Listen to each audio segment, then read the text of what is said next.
নমস্কার, শুরু করছি আজকের অনলাইন জিকে ক্লাস। আজ 5 অক্টোবর 2023, বাংলা তারিখ 17ই আশ্বিন 1430। শুরুতেই আমরা একটি চাকরির খোঁজ খবর দেব, তারপর রোজকার মতো আমরা বেশ কিছু গুরুত্বপূর্ণ খবরের বিষয় উল্লেখ করব। তারপর আজ 5 অক্টোবর এই দিনটির যে তাৎপর্য রয়েছে সেই সংক্রান্ত বিষয় আমরা তুলে ধরব। তারপর সরাসরি চতুর্থ পর্বে আমরা চলে যাব প্রশ্ন এবং উত্তর, জেনারেল নলেজ, সাধারণ জ্ঞান, কারেন্ট অ্যাফেয়ার্সের একগুচ্ছ প্রশ্ন নিয়ে। শুরু করছি কাজকেরিয়ারের সৌজন্যে online GK class. Online GK ক্লাসের আজকে একটি চাকরির খবর রয়েছে। পশ্চিম বর্ধমান জেলা স্বাস্থ্য ও পরিবার কল্যাণ বিভাগে 159 স্টাফ নার্স, ম্যানেজার, টেকনিশিয়ান ও অ্যাসিস্ট্যান্ট। পশ্চিম বর্ধমান জেলা স্বাস্থ্য ও পরিবার কল্যাণ বিভাগে block epidemiologist, block health manager, laboratory technician সহ বিভিন্ন পদে 159 জনকে নিচ্ছে পশ্চিম বর্ধমান জেলা স্বাস্থ্য ও পরিবার কল্যাণ সমিতিতে। নিয়োগ হবে চুক্তির ভিত্তিতে। ব্লক এপিডেমিওলজিস্ট শূন্যপদ 3টি, লাইফ সায়েন্স অথবা এপিডেমিওলজির এমএসসি পাস অথবা পাবলিক হেলথের মাস্টার ডিগ্রি, বয়স 21 থেকে 40 বছরের মধ্যে।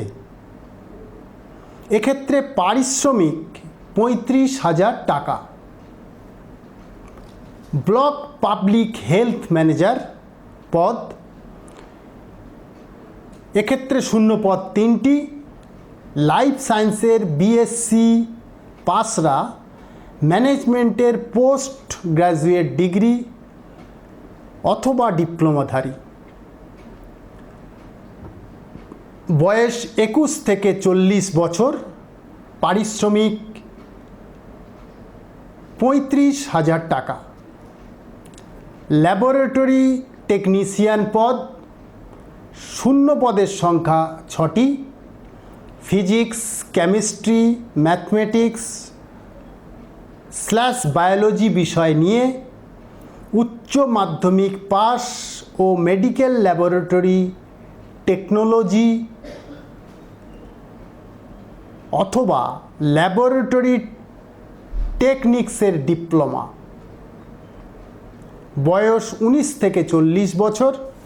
পারিশ্রমিক 22,000 টাকা। ব্লক ডেটা ম্যানেজার, এক্ষেত্রে শূন্য পদের সংখ্যা 3টি। যে কোনো শাখার গ্র্যাজুয়েট পাসরা কম্পিউটার অ্যাপ্লিকেশনের অন্তত 1 বছরের ডিপ্লোমাধারী, সঙ্গে সরকারি ক্ষেত্রে 3 বছরের অথবা প্রাইভেট ক্ষেত্রে 5 বছরের অভিজ্ঞতা প্রয়োজন। এক্ষেত্রে বয়স 21 থেকে 40 বছর। পারিশ্রমিক 22,000 টাকা। জেনারেল ডিউটি মেডিকেল অফিসার, শূন্য পদের সংখ্যা 38। এমবিবিএস পাসরা আবশ্যিক 1 বছরের ইন্টার্নশিপ সম্পূর্ণ করে থাকলে এবং ওয়েস্ট বেঙ্গল মেডিকেল কাউন্সিলে নাম নথিভুক্ত থাকলে আবেদন করতে পারবেন। বয়স 62 বছর, পারিশ্রমিক 60,000 টাকা। স্টাফ নার্স, শূন্য পদ 38টি, জিএনএম পাস প্রার্থীরা ওয়েস্ট বেঙ্গল নার্সিং কাউন্সিলে নাম নথিভুক্ত থাকলে আবেদন করতে পারবেন। বয়স 21 থেকে 40 বছর, পারিশ্রমিক 25,000 টাকা। কমিউনিটি হেলথ অ্যাসিস্ট্যান্ট, শূন্য পদ 38টি, ANM/GNM পাস প্রার্থীরা ইন্ডিয়ান/ওয়েস্ট বেঙ্গল নার্সিং কাউন্সিলে নাম নথিভুক্ত থাকলে আবেদন করতে পারবেন। এক্ষেত্রে বয়স 21 থেকে 40 বছর, পারিশ্রমিক 13,000 টাকা।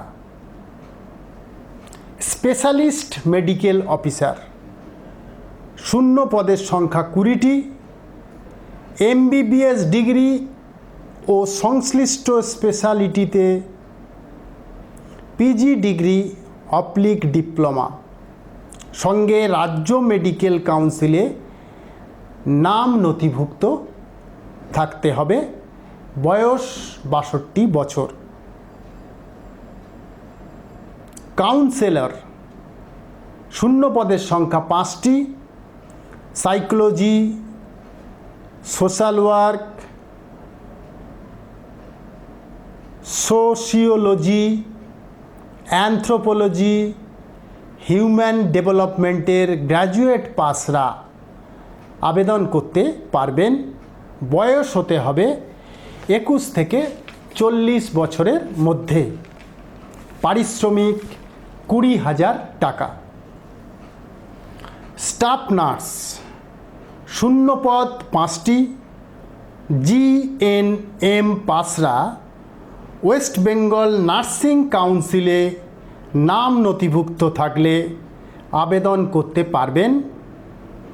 বয়স হতে হবে 21 থেকে 40 বছরের মধ্যে। পারিশ্রমিক 25,000 টাকা। প্রার্থী বাছাই হবে নথিপত্র যাচাই ও ইন্টারভিউয়ের মাধ্যমে। ইন্টারভিউয়ের সময় যাবতীয় নথিপত্রের মূলগুলি সেগুলি স্বপ্রত্যয়িত জেরক্স সঙ্গে নিয়ে যাবেন।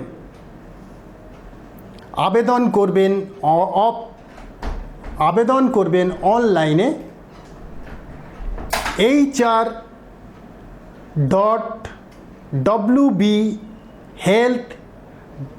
hr.wbhealth.gov.in ওয়েবসাইটের মাধ্যমে। ওয়েবসাইটটি আবারও বলছি, আবেদন করবেন অনলাইনে hr.wbhealth.gov.in ওয়েবসাইটের মাধ্যমে 15ই অক্টোবরের মধ্যে। আবেদনের ফি বাবদ দিতে হবে 100 টাকা। তপশিলি ও ওবিসিদের এক্ষেত্রে 50 টাকা। ফি জমা দেবেন ইউপিআই পেমেন্টের মাধ্যমে। এই পেমেন্ট আইডিতে 8250999022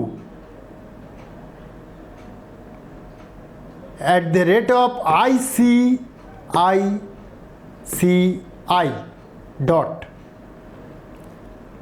আবারও বলছি, এই পেমেন্ট আইডিতে ইউপিআই ফি জমা দেবেন ইউপিআই পেমেন্টের মাধ্যমে। এই পেমেন্ট আইডিতে 8250999022 @ICICI. এই নিয়োগের বিজ্ঞপ্তি নম্বর DH&WFS/ASL/2324/831 আরও বিশদে জানতে পারবেন ওপরে বলা ওয়েবসাইটটিতে আবারও বলছি hrwbphealth.gov.in। এই ছিল চাকরির খবর পশ্চিম বর্ধমান জেলা স্বাস্থ্য ও পরিবার কল্যাণ বিভাগে। চলে আসছি দ্বিতীয় পর্বে।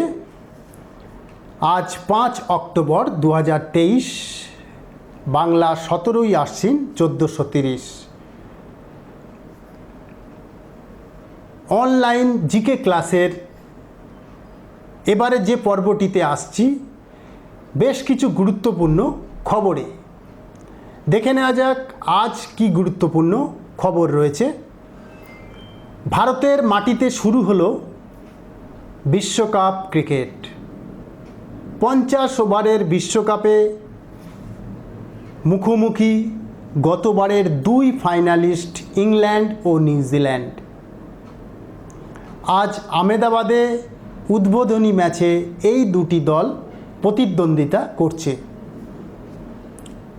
শুরু হয়েছে ক্রিকেট উন্মাদনা, বেজে গিয়েছে ভারতে বিশ্বকাপ, একদিনের আন্তর্জাতিক ক্রিকেট বিশ্বকাপের আয়োজন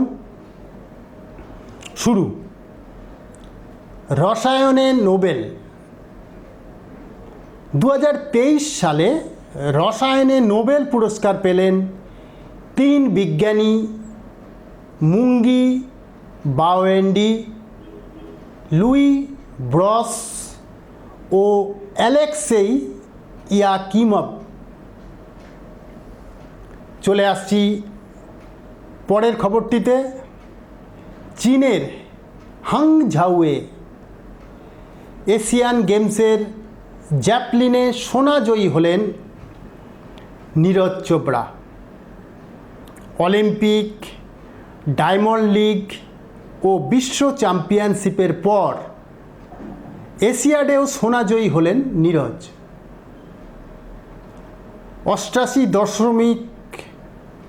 88 মিটার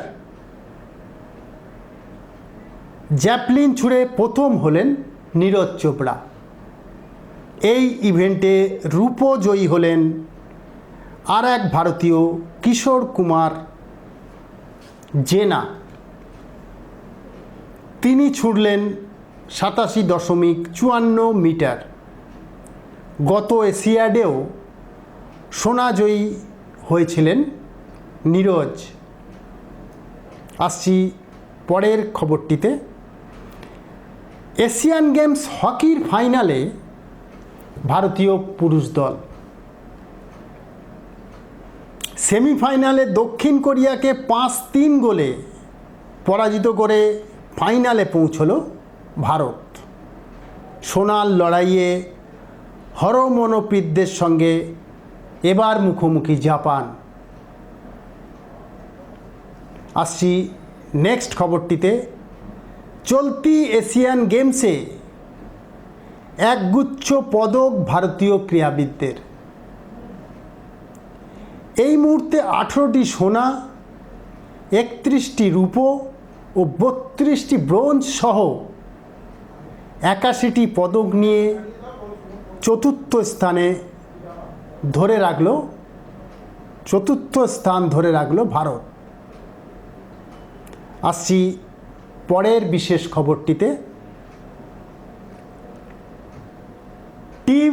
টিম ইভেন্টে সোনাজয়ী। এবার স্কোয়াশের ব্যক্তিগত ইভেন্টের ফাইনালে উঠলেন সৌরভ ঘোষাল। চলতি এশিয়াডে সোনা জয়ের হাতছানি। সেমিফাইনালে সৌরভ 3-0 গেমে হারালেন হংকংয়ের চিন হিন হেনরি লিউংকে। ম্যাচের ফলাফল 11-2, 11-1 ও 11-6। আসছি পরের খবরটিতে। প্রকাশিত হলো আইসিসি একদিনের ক্রিকেটের বিশ্ব ক্রমতালিকা। বোলিং বিভাগে 1 নম্বরে রয়েছেন ভারতের মোহাম্মদ সিরাজ। যুগ্মভাবে 1 নম্বরে রয়েছেন অস্ট্রেলিয়ার জস হেজলউড। ব্যাটিং তালিকায় 2 নম্বরে ভারতের শুভমন গিল। আইসিসি একদিনের ক্রিকেটে শীর্ষে ব্যাটিং শীর্ষে বাবর আজম।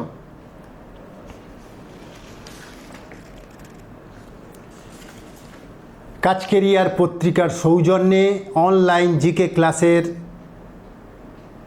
বিশেষ দিনে চলে এসেছি। আজ 5 অক্টোবর 2023। এই দিনটির যে তাৎপর্য রয়েছে সে কথাই উল্লেখ করব। এই দিনটির যেসব ঘটনাবলী গুরুত্বপূর্ণ আমরা সেই সব ঘটনাই তুলে ধরার চেষ্টা করব।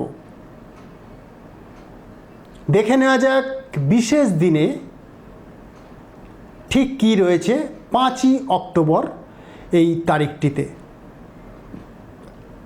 1864 সালের 5 অক্টোবর বাংলার বুকে আছড়ে পড়েছিল মারাত্মক ঘূর্ণিঝড়। 1864 সালের 5ই অক্টোবর বাংলার বুকে আছড়ে পড়েছিল মারাত্মক ঘূর্ণিঝড়। ঝড়ের দাপটে ধ্বংস হয়ে গিয়েছিল খেজুরি ও হিজলি বন্দর। কলকাতা সহ রাজ্যের বিভিন্ন প্রান্তে প্রকৃতির এই তাণ্ডব লীলা দেখা গিয়েছিল।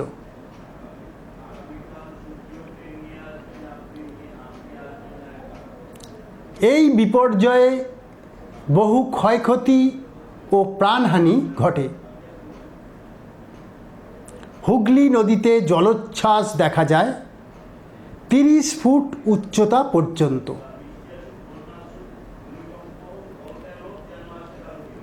দেখে নেওয়া যাক পরের বিশেষ দিনটিতে কী রয়েছে। 1805 সালের আজকের দিন অর্থাৎ 5 অক্টোবর 1805 সালের 5 অক্টোবর লর্ড কর্নওয়ালিস প্রয়াত হয়েছিলেন। ভারতের গাজীপুরে তিনি মারা যান।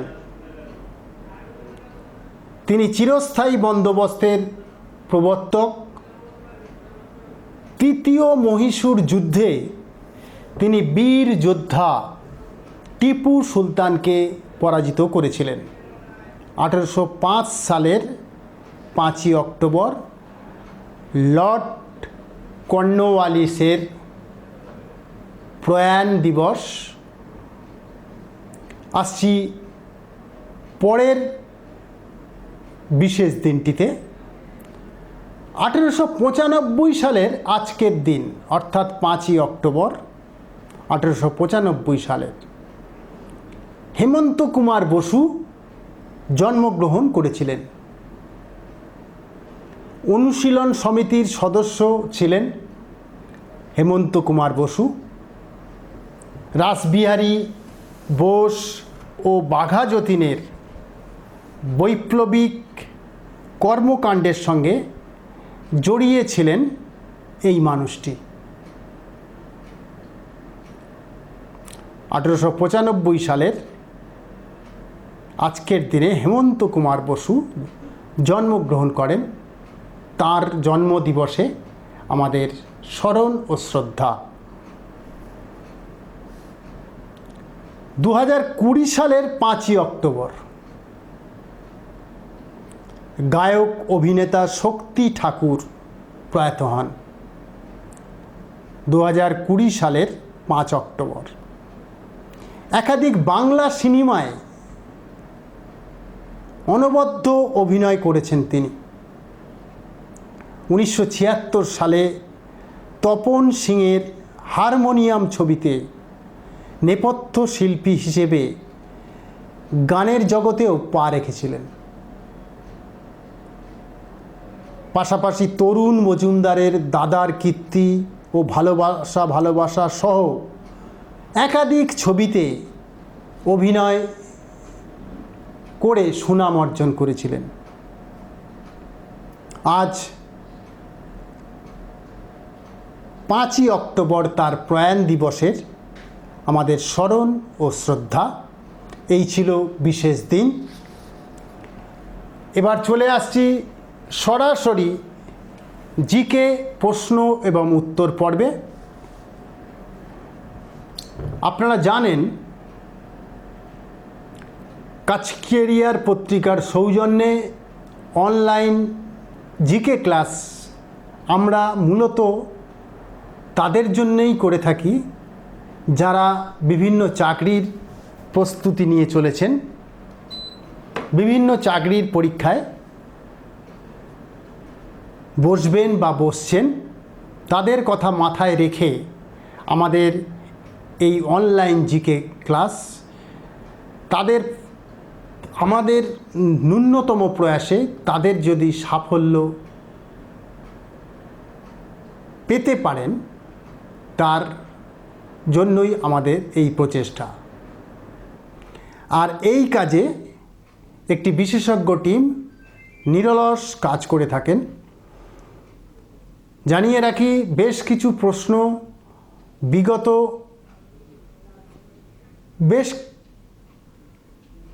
প্রশ্ন বিগত কয়েকটি বছরে ধারাবাহিক এসছে বিভিন্ন চাকরির পরীক্ষায়। সে ব্যাংক, রেল,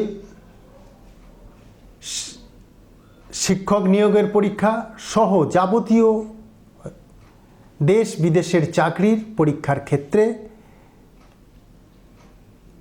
যেসব প্রশ্নগুলি কয়েকটি বার এসছে তার থেকে বাছাই করেই আমাদের বিশেষজ্ঞ টিম এই প্রশ্নপত্র তৈরি করেন। আপনারা জানেন যে বিগত সাধারণ জ্ঞানের যে বিস্তৃত পরিধি থেকে প্রশ্ন বাছাই করা অত্যন্ত কঠিন একটি কাজ। আর এই কাজে আমাদের বিশেষজ্ঞ টিম কাজ করে থাকেন আপনাদের সাফল্যের জন্যই। অনুষ্ঠান কেমন লাগছে মতামত জানাবেন। আপনাদের যদি কোনো জিজ্ঞাসা বা প্রশ্ন থাকে অবশ্যই জানাবেন। আপনার পরিচিত বন্ধু মহলে এই অনুষ্ঠান দেখার সুযোগ করে দিন। সাবস্ক্রাইব করুন, পাশে থাকুন। শুরু করছি চতুর্থ অর্থাৎ শেষ পর্বের জিকে প্রশ্নোত্তর আসর।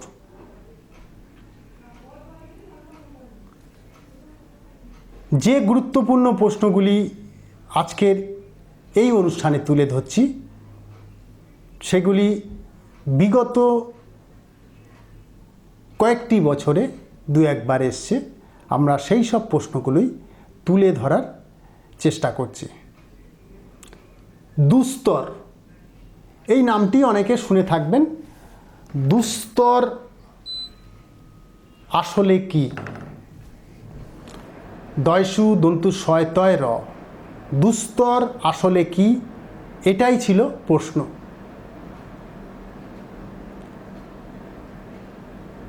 জানিয়ে রাখি, এর উত্তরটি পার্সিদের শীর্ষ পুরোহিতকে দুস্তর বলা হয়।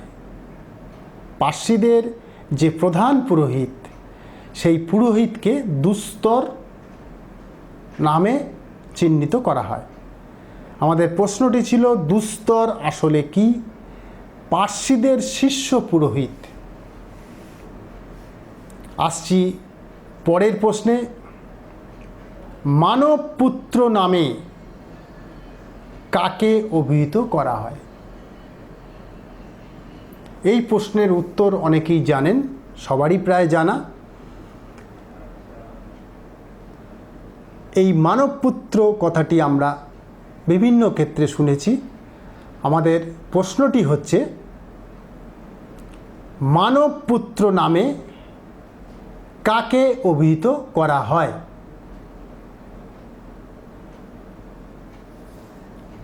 মানবপুত্র নামে অভিহিত করা হয় যীশু খ্রিস্টকে। উত্তরটি জানিয়ে রাখছি, মানব পুত্র হিসেবে অভিহিত করা হয় যীশু খ্রিস্টকে। ইতিহাসের একটি গুরুত্বপূর্ণ প্রশ্নে আসছি। এই প্রশ্নটি ধারাবাহিক বেশ কিছু পরীক্ষায় এসেছে। মুঘল যুগের সূচনা কবে হয়েছিল? মুঘল যুগের সূচনা কবে হয়েছিল? এই প্রশ্নটি ইতিহাসের পরীক্ষায় এবং চাকরির বিভিন্ন পরীক্ষায় বেশ কয়েকবার এসেছে। মুঘল যুগের সূচনা কবে হয়েছিল?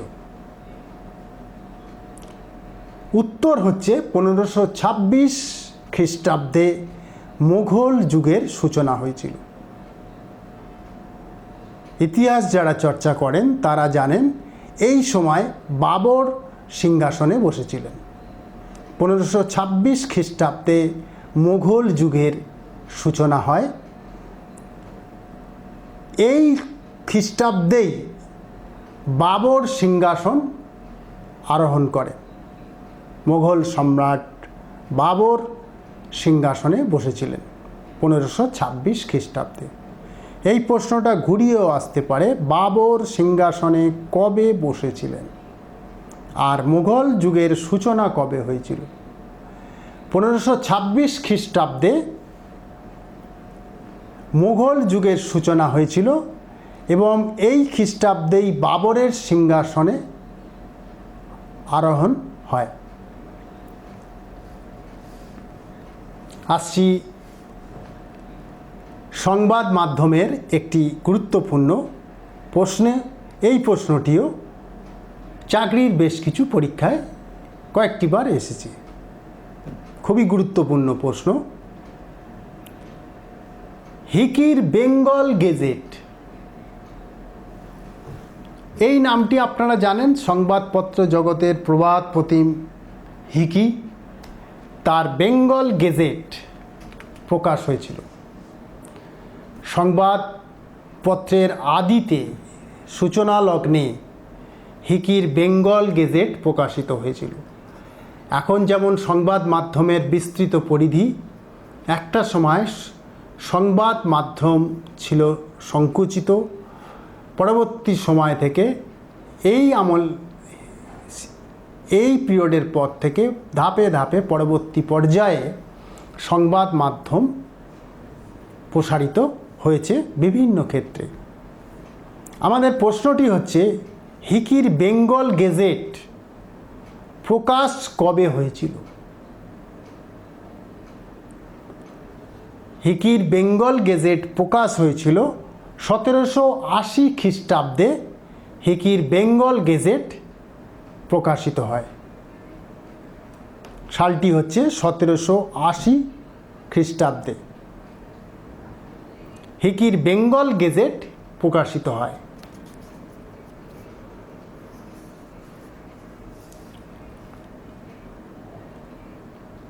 তুজুকি বাবর নামটি হয়তো অনেকেই শুনেছেন, কম বেশি অনেকেই এই নামটি জেনে থাকবেন। তুজুকি বাবর, অনেকের কাছে এই নামটি অদ্ভুত লাগছে। তুজুকি বাবর একটি গ্রন্থ। তুজুকি বাবর এই গ্রন্থটি কার লেখা? তুজুকি বাবর গ্রন্থটি লেখা বাবরের, মোগল সম্রাট বাবরই লিখেছিলেন তুজুকি বাবর। আসছি ইতিহাসের আরও একটি গুরুত্বপূর্ণ প্রশ্নে।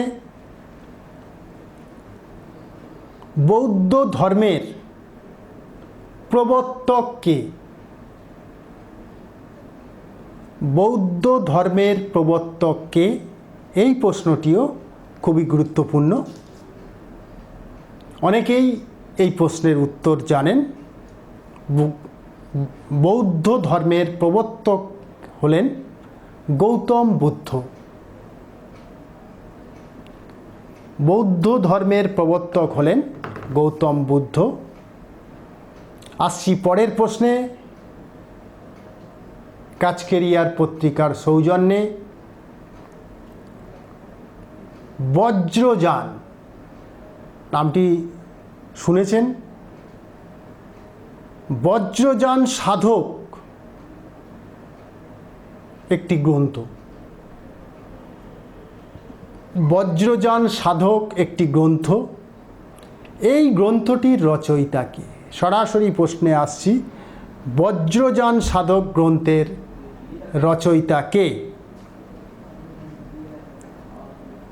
বজ্রযান সাধক গ্রন্থের রচয়িতা কে, এটি ছিল প্রশ্ন। বজ্রযান সাধক গ্রন্থের রচয়িতা হলেন অতীশ দীপঙ্কর। এর উত্তর হচ্ছে অতীশ দীপঙ্কর।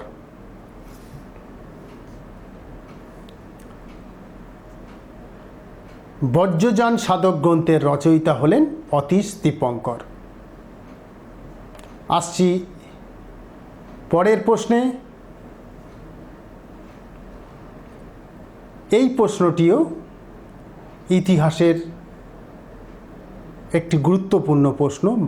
মানুষ যে যুগে পাথর ও তামার যন্ত্রপাতির ব্যবহার করত, মানুষ যে যুগে পাথর ও তামার যন্ত্রপাতি ব্যবহার করত তার নাম কি? মানুষ যে যুগে পাথর ও তামার যন্ত্রপাতির ব্যবহার করত তার নাম কি? মানুষ যে যুগে পাথর ও তামার যন্ত্রপাতির ব্যবহার করত তার নাম হচ্ছে ধাতুর যুগ। এই প্রশ্নটিতে আরও একবার আসছি, মানুষ যে যুগে পাথর ও তামার যন্ত্রপাতির ব্যবহার করত তার নাম কি? উত্তর হচ্ছে ধাতুর যুগ। ইথোলজি, এই প্রশ্নটিও বেশ কয়েকবার চাকরির পরীক্ষায় এসছে। ইথোলজি, ETHOLOGY, ইথোলজি আসলে কি? এই নামটি অনেকে শুনেছেন। ইথোলজি, ETHOLOGY, ইথোলজি আসলে কি? ইথোলজি কথাটির সঠিক অর্থ হচ্ছে প্রাণীদের ব্যবহার সংক্রান্ত বিজ্ঞান। প্রাণীদের ব্যবহার সংক্রান্ত বিজ্ঞানকে ইথোলজি বলা হয়। আমাদের প্রশ্নটি ছিল ইথোলজি আসলে কি? ইথোলজি হচ্ছে প্রাণীদের ব্যবহার সংক্রান্ত বিজ্ঞান, হচ্ছে ইথোলজি। এই প্রশ্নটি খুবই গুরুত্বপূর্ণ, বেশ কয়েকবার এসছে। মানব দেহে ইউরিয়া উৎপত্তির স্থান কোথায়?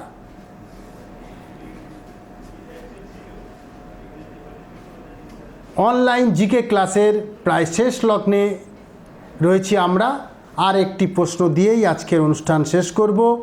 মানব দেহে ইউরিয়া উৎপত্তির স্থান কোথায়?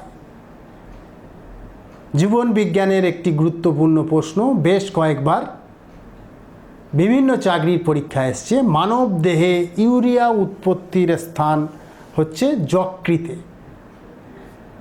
প্রশ্নটি ছিল মানব দেহে ইউরিয়া উৎপত্তির স্থান কোথায়? উত্তর হচ্ছে যকৃত।